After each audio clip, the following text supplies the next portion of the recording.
ತೆಲುಗು ಚಿತ್ರರಂಗದಲ್ಲಿ ಡ್ರಗ್ಸ್ ಅನ್ನು ತಗೊಳ್ಳುವವರನ್ನು ಚಿತ್ರರಂಗದ ಬ್ಯಾನ್ ಮಾಡಬೇಕು ಅನ್ನೋ ನಿರ್ಧಾರ ತಗೊಂಡಿದ್ದಾರೆ. ಈ ನಿರ್ಧಾರದ ಬಗ್ಗೆ ಏನಂತ ಅನಿಸ್ತದೆ? ತೆಲುಗು ಚಿತ್ರರಂಗ ಮಾತ್ರ ಅಲ್ಲ, ಅದು ಕನ್ನಡ ಆಗಿರ್ಬೋದು, ತುಳು ಆಗಿರ್ಬೋದು, ಎಲ್ಲಾ ಚಿತ್ರರಂಗದಲ್ಲಿಯೂ ನಾವು ಆ ಒಂದು ನಿರ್ಧಾರವನ್ನು ಅಳವಡಿಸಬೇಕು. ಎಲ್ಲರಿಗೂ ಅಲ್ಲಿಂದ ಬ್ಯಾನ್ ಮಾಡಿಬಿಟ್ರೆ ಭಾರಿ ಒಳ್ಳೇದೇ ಆಗ್ತದೆ. ಚಿತ್ರರಂಗಕ್ಕೊಂದು ಒಳ್ಳೆ ಹೆಸರು ಬರ್ತದೆ ಅವರಂತೆ.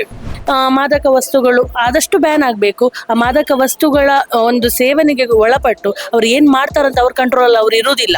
ಈಗ ನೋಡ್ತಾ ಇದ್ದೇವಲ್ಲ ಕೆಲವು ಕಾಲೇಜುಗಳಲ್ಲೆಲ್ಲ ಡ್ರಗ್ಸ್ ಅದಿದ್ದೇಳಿ. ನಾವ್ ಇನ್ನೊಬ್ಬರು ಬದಲಾಗ್ಲಿ ಅಂತ ಕಾಯೋದ್ಕಿಂತ ನಾವು ಮೊದಲು ಬದಲಾಗೋಣ, ಎಲ್ಲರೂ ಬದಲಾಗೋಣ ಅಂತ ಎಲ್ಲ ದುಶ್ಚಟಗಳಿಂದ ನಾವೆಲ್ಲರೂ ದೂರ ಇದ್ದು ಒಳ್ಳೆಯ ಒಂದು ಭಾರತವನ್ನು ನಾವು ನೆಕ್ಸ್ಟ್ ನೋಡೋಣ.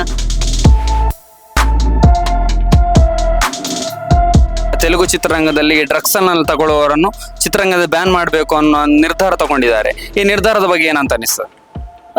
ಈ ನಿರ್ಧಾರ ನಮ್ಮ ಪ್ರಕಾರ ಹೇಳೋದಾದ್ರೆ ಸರಿ ಇದೆ. ಯಾಕೆ ಅಂದ್ರೆ ತೆಲುಗು ಚಿತ್ರರಂಗ ಮಾತ್ರ ಅಲ್ಲ, ಅದು ಕನ್ನಡ ಆಗಿರ್ಬೋದು, ತುಳು ಆಗಿರ್ಬೋದು, ಎಲ್ಲಾ ಚಿತ್ರರಂಗದಲ್ಲಿಯೂ ನಾವು ಆ ಒಂದು ನಿರ್ಧಾರವನ್ನು ಅಳವಡಿಸಬೇಕು.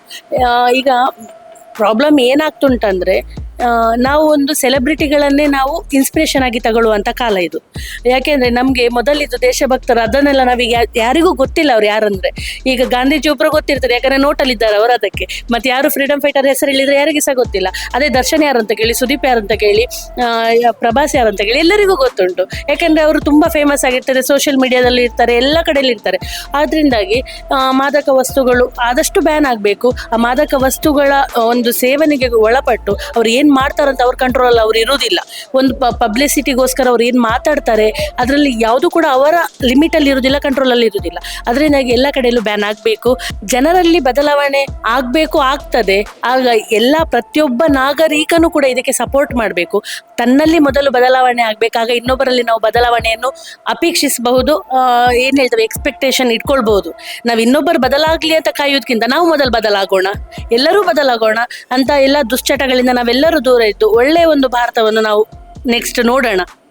ಅಲ್ಲ, ಅದು ಈಗ ಏನ್ ಹೇಳ್ಬೇಕಾದ್ರೆ ಫ್ಯಾಮಿಲಿಯವ್ರು ಸಫರ್ ಆಗುದಂದ್ರೆ ಈಗ ಫ್ಯಾಮಿಲಿಯವರೇ ಅದಕ್ಕೆ ನಾವು ಒತ್ತು ಕೊಟ್ಟ ಹಾಗೆ.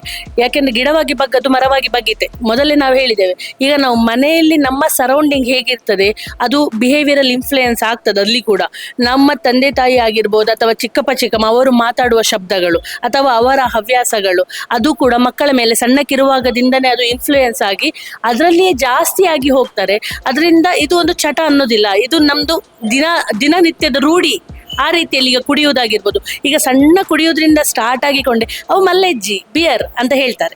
ಅದು ಪರವಾಗಿಲ್ಲ, ಸಣ್ಣದಲ್ಲ, ನನ್ನ ಮಕ್ಕಳನ್ನೊಟ್ಟಿಗೆ ಕುರಿತಾರೆ. ತಂದೆಯವರು ಫ್ರೆಂಡ್ ಆಗಿ ಇರಬೇಕು. ಈಗಿನ ಜನರೇಷನ್ ಮೇನ್ ಆಗಿದೆ ಅಂದ್ರೆ ಮಕ್ಕಳು ಮತ್ತೆ ತಂದೆ ತಾಯಿ ಫ್ರೆಂಡ್ಸ್ ತರ ಇರುವ ನಾವು ಅಂತ ಹೇಳುವಂಥದ್ದು. ಆ ಫ್ರೆಂಡ್ಸ್ ತರ ಎಲ್ಲಿ ತನಕ ಹೋಗ್ತದೆ ಅಂದ್ರೆ ಒಟ್ಟಿಗೆ ಕೂತ್ಕೊಂಡು ನಾವು ಮದ್ಯ ಸೇವನೆ ಮಾಡುವ, ಒಟ್ಟಿಗೆ ಕೂತ್ಕೊಂಡು ನಾವು ಧೂಮಪಾನ ಮಾಡುವ ಆ ಫ್ರೆಂಡ್ಸ್ ಆಗಿ ಹೋಗಿದ್ದಾರೆ. ಈಗ ಅದು ಎಲ್ಲ ಕೂಡ ಹೋಗ್ಬೇಕು.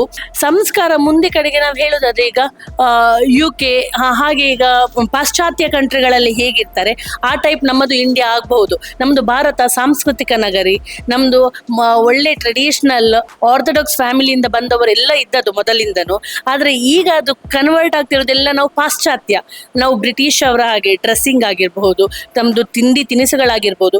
ಬೆಳಿಗ್ಗೆ ಮನೆಯಲ್ಲಿ 6 ಗಂಟೆಗೆ ಎಬ್ಬಿಸಿದ್ರೆ ಸೂರ್ಯ ಎದ್ದೇಳೋದಕ್ಕಿಂತ ಮೊದಲು ನೀವು ಎದ್ದೇಳ್ಬೇಕು ಅಂತ ಹೇಳ್ತಾರೆ.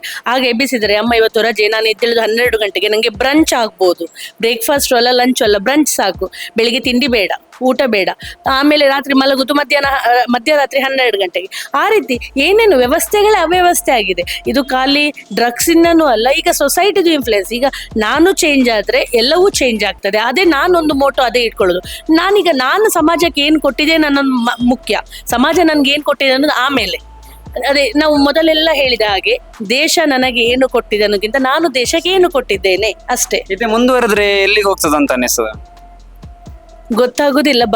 ನನ್ನ ಭವಿಷ್ಯವೇ ನನಗೆ ಗೊತ್ತಿಲ್ಲ ಹೇಳುದಾದ್ರೆ. ಇದ್ರದ್ದು ಭವಿಷ್ಯ ನನಗೆ ಗೊತ್ತಿಲ್ಲ. ಆದ್ರೆ ಮಾತ್ರ ಒಳ್ಳೇದಂತೂ ಅಲ್ಲ, ತುಂಬಾ ನೆಗೆಟಿವ್ ಅಷ್ಟೇ ಹೇಳಲಿಕ್ಕೆ ನಾನು ಇಷ್ಟಪಡ್ತೇನೆ. ಅದು ಒಳ್ಳೇದು, ಅದನ್ನ ನಿರ್ಧಾರ ಒಳ್ಳೇದು. ಅಲ್ಲಿಂದ ಅವ್ರು ಚಿತ್ರರಂಗದಿಂದ ಬ್ಯಾನೇ ಮಾಡ್ಬೇಕು, ಅವರಿಗೆ ತಗೊಳ್ಳೇಬಾರದು. ಅದರಿಂದ ಕೆಲವರು ಅದರಿಂದ ಬಹಳ ಹಾಳಾಗುದಿದೆ. ಲೇಡೀಸೇ ಅದರಿಂದ ಸುಮಾರು ಇದಾಗ್ತಾರೆ. ಕನ್ನಡ ಚಿತ್ರರಂಗದಲ್ಲಿ ಕೂಡ ಇದೇ ತರದ್ದು ಬಂದ್ರೆ ಒಳ್ಳೇದೇ.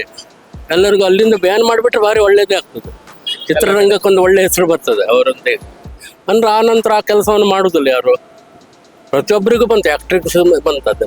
ಯಾಕಂದ್ರೆ ಆಕ್ಟರ್ ಅನ್ನು ನೋಡಿ ಅನುಸರಿಸುವವರು ತುಂಬಾ ಫ್ಯಾನ್ಸ್ ಎಲ್ಲ ಇರ್ತಾರೆ. ಇದ್ರ ಬಗ್ಗೆ ಏನ್ ಹೇಳ್ತೀರಿ? ಇದರಿಂದ ಈ ತರ ಅವರಿಗೆ ಮಾಡೋದ್ರಿಂದ ಜನಸಾಮಾನ್ಯರು ಸಹ ತಿಳ್ಕೊಳ್ತಾರೆ. ಜನಸಾಮಾನ್ಯರು ಪಾಪದವರೆಲ್ಲ ಮತ್ತೆ ಒಳ್ಳೇದಾಗ್ತಾರಲ್ವಾ. ಹೌದು, ಮಾಡುದು. ಇದು ಯಾವ ರೀತಿ ಮನುಷ್ಯನ ಪ್ರಭಾವ ಬೀರ್ತದೆ ಅಂತ ಅನಿಸ್ತದೆ? ಡ್ರಗ್ಸ್ ಎಲ್ಲ ಮನುಷ್ಯನ ಕೆಟ್ಟ ಇದು ಪ್ರಭಾವನೆ ಬೀರ್ತದೆ ಕೆಲವರಿಗೆ. ಈಗ ನೋಡ್ತಾ ಇದ್ದೇವಲ್ಲ, ಕೆಲವು ಕಾಲೇಜುಗಳಲ್ಲೆಲ್ಲ ಡ್ರಗ್ಸ್ ಅದಿದ್ದೇವೆ.